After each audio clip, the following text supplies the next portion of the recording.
Yes, folks, hello, welcome once again to Monster Games and Collectibles. It's time for another action figure review here on the channel.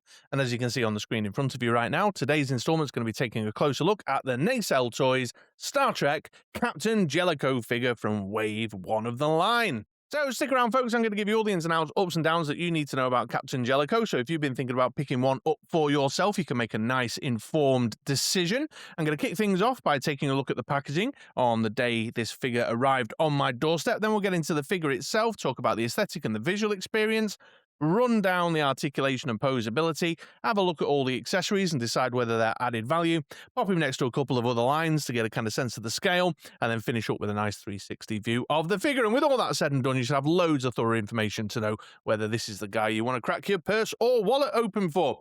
So let's get into it and let's jump back in time to visit past Chris, who's taking a look at the box on the day it arrived on my doorstep. Here we go. Okay then, folks, well, here is Captain Jellico, then Captain Edward Jellico in packaging. Take a quick look at this for the peg presents and to understand the packaging for those who want to go mint in box. And you can see we've got the Nacelle Toys logo in the corner there, the Star Trek logo here, the name of the figure number on the side. He's a next generation character, so it's the next generation logo across the bottom here. But the main feature, of course, is the window showing off the figure and all the accompanying goodies. Then on the back, we've got a little digital render shot of the figure. We've got the logo again, some flavor text describing who Captain Jellico is, and then the cross promotion of the other figures in Wave 1. On the side, the shot of the figure again, Lego Bollocks and Malarkey on the bottom. So there we go, pretty straightforward stuff. Half decent packaging, all told, for the mint in box folks. I think the shot of the figure at the side will look quite nice if you're one for lining them up on your shelf. But I'm not mint in box. I'm going to crack this bad boy open, get good and hands-on, take some photos, do some displaying with him, just play around a little bit, jot down some review thoughts, and future Chris will be back with you to share those review thoughts in 3, 2, 1. Okay then, folks, well, let's dig into the aesthetic, the visual experience of the figure. And I'll be perfectly honest, I'm not the biggest Captain Jellico fan. Eddie Jellico is not my guy. I mean, whose guy is he? Let's be honest. But I picked it up because it's the figure in the first wave that's got the sort of traditional TNG, next gen sort of naval uniform piece. So I kind of wanted to have a look at the book and have a look at the figure to get a sense of it, to see whether this is, a keeper of a line overall. So I've kind of jumped in to take a look. And here's the head to toe view of it. And yeah, it looks like a classic sort of next generation uniform. Certainly that, season 5, season 6 kind of look of the uniform there. So, as a Star Trek fan, looking for that kind of classic naval uniform, definitely doing the business in that respect. Getting in a bit closer then, let's have a look at the finer details. Let's talk about the head sculpt. The head sculpt is all right. I mean, you certainly, to look at it, that's Captain Jellico, that's the actor Ronnie Cox. The likeness is decent enough. The facial features, the cheeks, the nose, the mouth, the chin, etc., is all good. The eye paint applications seem a bit stark, but they're fine. He's got the paint applications on the eyebrows. What I will say is the wash on this hair is a bit of a mess. Look at this. So like really untidy along this bottom line here. Just decided not to paint that whole bottom section there. And then the wash over the top, this sort of brown and grey thing that they're going for, I don't know, just looks a bit kind of a mess. I've already said it. It just appears to be a bit of a mess and looks very, very kind of amateurish. I'm sorry to report. I've also got this little paint blemish here by the side of his mouth. I actually went and had a look at a photo of Ronnie Cox because, does he have a birthmark or like a mole or something? Is that intentional? But no, it does appear to be some scraped paint already come off the face there. And that was fresh out the box. I've had this for a week and a half and it was there from the get-go. You can just see there the paint applications along the hairline just very, very untidy, which is a shame. Moving down into the uniform, though, this is pretty decent. I mean, obviously, it's got the key kind of visual identifying features of that kind of next-gen naval uniform there. So he's got his rank pips, nice little paint applications, the rank pips there across his collar. Then obviously the color coding. He's a command officer with the red, with the black. The black core and then the red pieces in there. Got nice texture details, fabric texture details like folding and creasing. See here where it sort of tightens up around the elasticated bottom of the top, and you've got nice sculpted details down here in the arms for the shape of the sleeves, and then same again at the top of the pants, bit of bunching up here around the groin area, and then a little bit of drapage and the nice shiny leather on his Starfleet regulation boots. Got the communicator badge in here as well. Again, this is a paint application and it's sculpted on as well. It's not a decal or a paint job. It's a sculpted on com badge with then the paint over the top, and that is much neater and obviously very clearly identifiable as that era of Star Trek's com badge. You see around the back here more of that kind of shape in the uniform, just giving it some texture, some depth to bring it to life. I'll talk about articulation properly in a minute, but what I will point out is that the articulation does kind of interrupt some of the flow. It's got that same problem with Marvel Legends, with some of the Mattel figures, where your sheer waistcut like that. Oh, get him in focus. Your sheer waistcut, it reveals that kind of bit at the top there, and you can see when you swivel here at the top of the bicep and tricep, that kind of ugly break. And just like my Wayoon, I've got these. These gaps were much larger. I pushed them back in, but these large gaps around that bicep tricep area there too. I don't know if you can see it very well on the camera under my lights, but there's loads of paint smudges, black in this instance on the red too. There's a bit there, and there's a bit here on the elbow. There was some on the other side here as well. Where is it? Yeah, on the elbow again. You can't really see them very well under my lights, but they are there. Just little black splodges, just a bit untidy in places. Now, it's negligible. I mean, they're small. And it really is that kind of fine detail type thing that a YouTube reviewer would hone in on and highlight. But it's not egregious. It doesn't stand out in the way that it affects your visual experience of the figure. But it does, I don't know, it is just a little bit like an attention to detail type thing in terms of the preparation of the figure. I'm also very appreciative as a middle-aged man myself that he's got just a tiny little bit of an older fella pot belly at the front there, which is nice.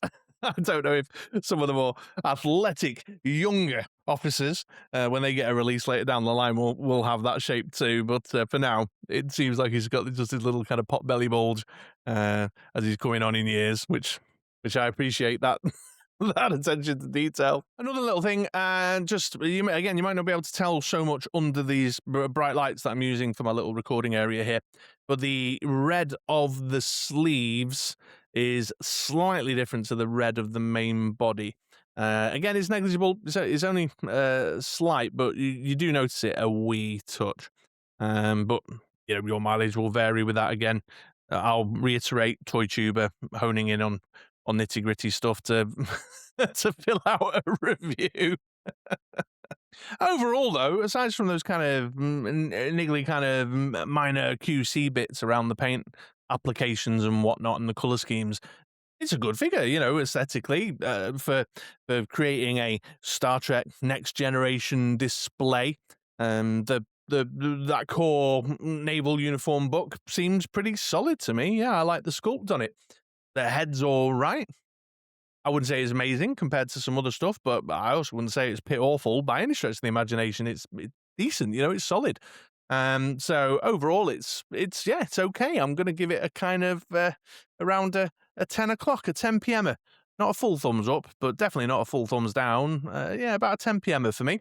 I think if you're looking for that image, and of course, one of the nice things about it is you can pop the head and just head swap to your heart's content. Once you've got one figure with a book, if you want to mix and match up some heads across your figures lines, then you can do. So there we go. All right, well, there's the aesthetic, there's the visual experience. Let's now take a look at the articulation and posability, shall we?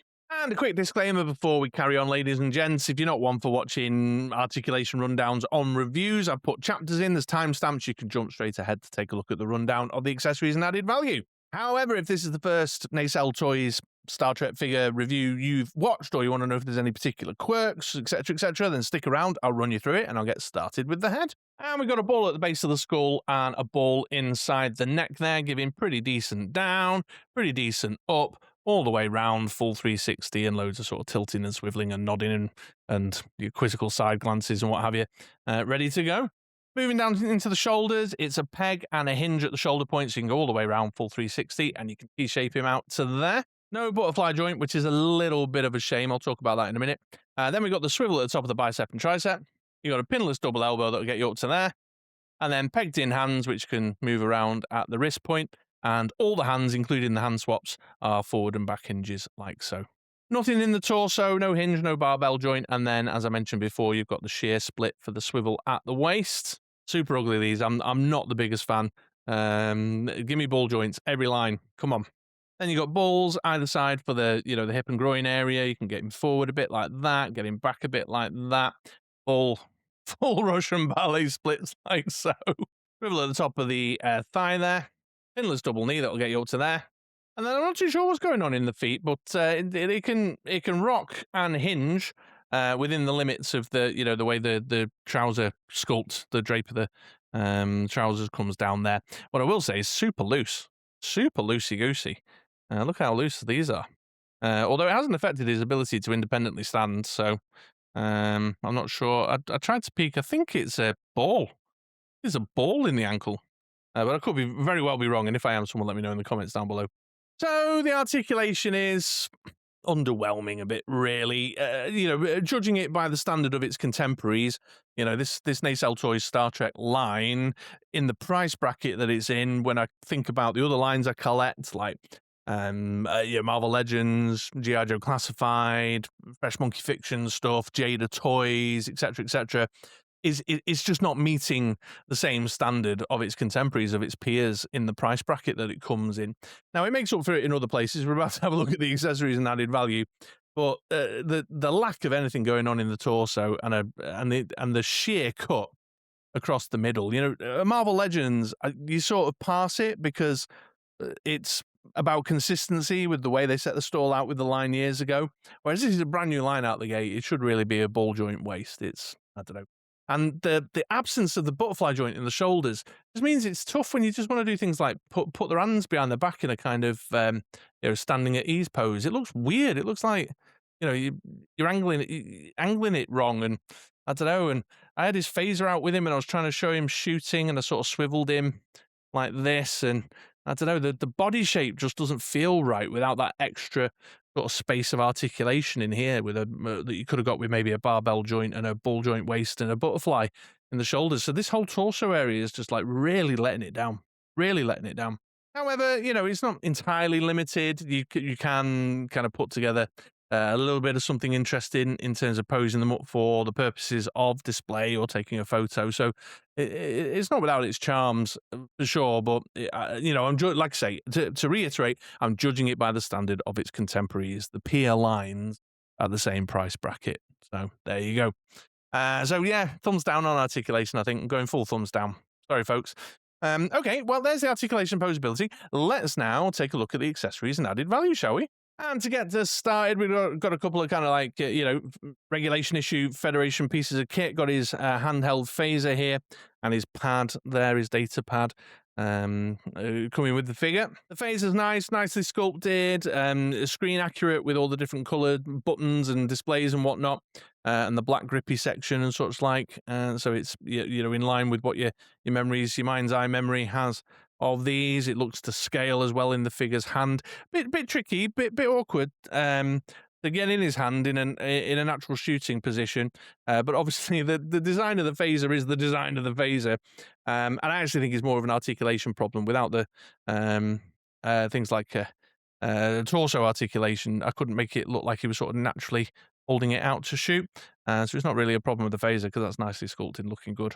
Then the pad, it's just a single piece of white plastic with some stickers, some decals, stickers on it. But the stickers have got, the very classic next generation display, interface designs on it, the aesthetic that we all know and love with the buttons and the information. Looks like some star charts or something there. And then more detail, another sticker there across the back with more detail on it. To bring it to life, so it's fine. It is what it is. Shame it's decal stickers, but what are you gonna do? Then we've got this little couple of storytelling-y pieces, and I'll start with the book here. So this is Cardassians, Customs and Etiquette. I don't remember. It's been a while since I watched the episodes. The Chain of Command two-parter. So I don't remember if this features. I know you obviously spoke to some Cardassians over the view screen, but I don't remember if this was like knocking around on his desk or something, and I didn't rewatch it in preparation for this vid. But the sculpt is nice, nice kind of texture on the cover. Got the page texture down the side. Yeah, it's a nice little addition to the collection. And then we've got the finger paintings. I think if I remember right, it was his grandchildren's finger paintings that he was showing off in the in the second episode, I think. So yeah, fine, screen accurate as far as I can tell. Nice little world building piece, and even if you don't particularly remember it from the episode, they're just fun little kind of children's finger paintings that you could use across your whole action figure collection in a number of different contexts. So nice addition. Then we've got this big old chunky piece of plastic here, this wall piece from the captain's ready room with Picard's fish tank in it. And of course, if you're familiar with the Chain of Command episodes from TNG, then you'll know that Jellico wanted this removing. He wasn't a fan of Picard's fishbowl. But in terms of the piece of accessory, yeah, nice textured detail in the walling there. Got the little trim, that center wall piece trim. Got the fishbowl with the fish in it. Although I'm not, is that fish? That fish isn't particularly accurate, is it? I feel like he had a bigger fish in there that was spikier, had more pointy bits on it. Maybe I really should have watched some Next Generation episodes before recording this review. But nonetheless, it's got sculpted, nice sculpted details in there. It looks like an aquarium, a fish tank with rocks and, little greenery bits that, he's picked up down at his local Pets at Home and popped in there for his fishies. And I get the impression from the line that, the intention is to do more kind of pieces like this that you can then start into. Well, I mean, they've announced a full original series bridge, haven't they? But more pieces like this that you can then just sort of integrate into your displays or use for photography and such like. So yeah, nice addition for sure. Right now, early doors, it kind of it exists in its own right, if you know what I mean. But hopefully down the line we'll see more bits and bobs. We need a desk, don't we? A nice captain's desk, and of course captain's chairs. Loads of captain's chairs.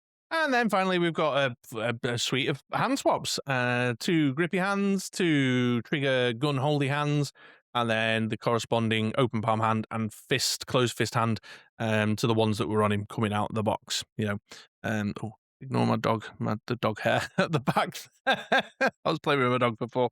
I've got dog hair everywhere.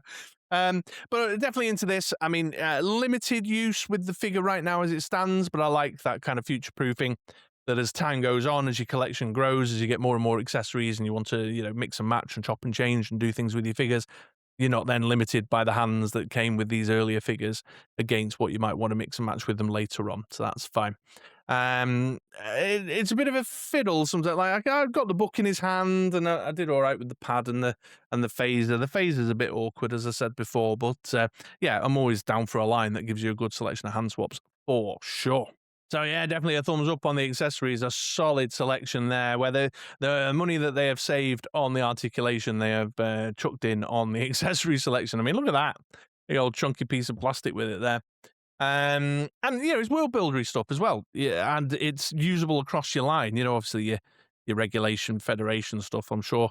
Should I choose to collect this, or if anyone is choosing to collect this line long term, you'll have a wealth of these kind of things eventually, and that's good. That's handy for these types of lines for the ways you may want to display them or take photographs with them and such like. So that's all rock solid. No complaints here. Yeah, I think it's a good accessory selection for sure. Okay, well, let's now take a look at Captain Jellico next to a couple of figures from some other lines. Let's see what the scale's like.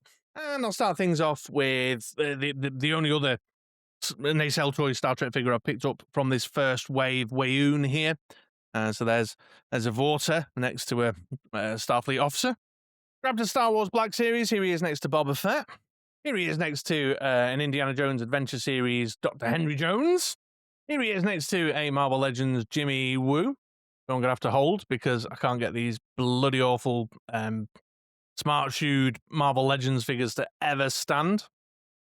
And I'm going to finish off with a fully decked out hit and run from G.I. Joe Classified series. I've realised that the vast majority of my collection is cartoon or comic book related. I haven't got a lot of like movie or TV show accurate faces to compare against. So I hope you found that somewhat useful, folks.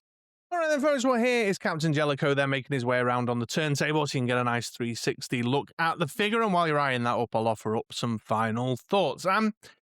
Yeah, it's okay. It's okay. It's solid. It's decent. Is it blowing me away? No. Am I going to concede that it's their first wave and, first batch out the gate? And maybe it could be a bit rough around the edges? Yes, that too. but I can't help but compare it to its contemporaries. You know, as I mentioned before about the articulation, I can't help but compare them against their contemporaries. And they're just a bit too rough around the edges. You know what I mean? Just a little bit not quite there. So is the line a keeper? I don't know. I'm not sure. I'd already mentioned on the Way video that I was half playing around with perhaps just focusing on DS9 characters and TNG characters, because that's my trek. Those were the BBC Two 6 p.m. 6:45 shows, the sci-fi imports that I watched as a young British lad back in the day. So they're my two favorite treks. They've got my favorite Trek characters in them. So maybe I'll do that. Maybe I'll just sort of dip in and out lightly. I'm not sure. I'll probably make a separate video kind of talking through the wider thoughts about the line. But as far as Jellico goes, yeah, I mean, if you're sitting there with a burning desire to have a Captain Jellico, your Chain of Command is your absolute favorite 2-part episode of the Next Generation, you love Ronnie Cox, then yeah, it's all right. It's decent. If you can cope with the weird wash on his hair and the underpainted neckline on his hair and stuff, you know what I mean? If you can handle sheer split waist swivels and lack of torso articulation, then sure, go for it, you know? Somebody, I apologize, I forget your name, but they mentioned on my Wayne video, they said, these are shelf queens. They weren't wrong.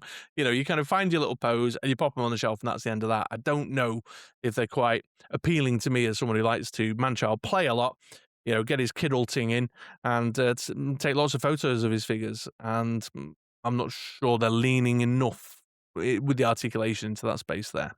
So I don't know. I'm in two minds. Like I say, I'll do another video on what my final decision is as to whether this line's a keeper. But Jellico is okay. He's all right. Would I recommend him? Sure, but you'd have to be into the obscure character who appeared in only 2 episodes, and I think did he make a later appearance in a cartoon? And looking for a display piece, you know. So there we go. All right. Well, thanks very much, folks, for watching. I hope if you were thinking about picking up a Captain Jellico, this has helped you make a purchase decision. Got a bit tongue tied there. I won't retake it though, because it'll break the turntable flow. If so, then do the subscribe, do the like, all the YouTube malarkey, but all remains says, thanks for watching. Have yourselves a great day. Have yourselves a great week. And I'll catch you next time. All right. Take it easy, folks.